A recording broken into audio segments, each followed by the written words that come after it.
What's going on, ladies and gentlemen? This is your boy Tony Television. Big shout out to Ugly Money TV for dropping this information and new content that we definitely needed to hear. Big Gipp recently went on the Ugly Money TV podcast to explain exactly I want to say what he has in common, what the whole Outkast and Dungeon family has in common with Wu Tang. The first night we performed in New York, the first night Outkast performed in New York, Wu Tang performed in New York. First, we was performing Players Ball. They was around the corner in another venue doing Protect Your Neck the first time in the city.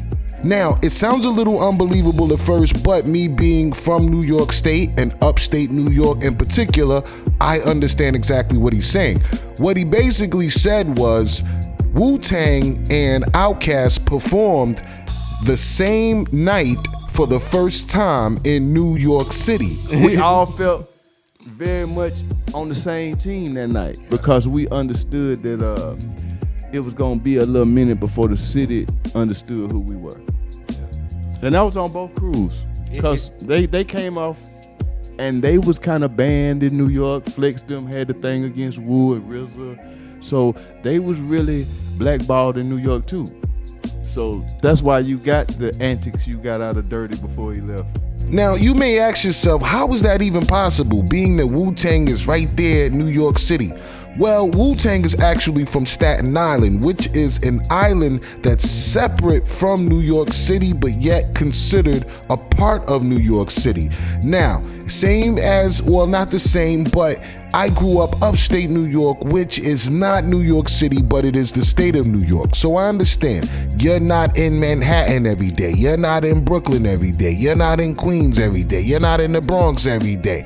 Though you may go time from time, you're not there every day. Now, so with that being said, they were up against a lot of politics as well in regards to their music getting played because they wasn't from any of the popular boroughs.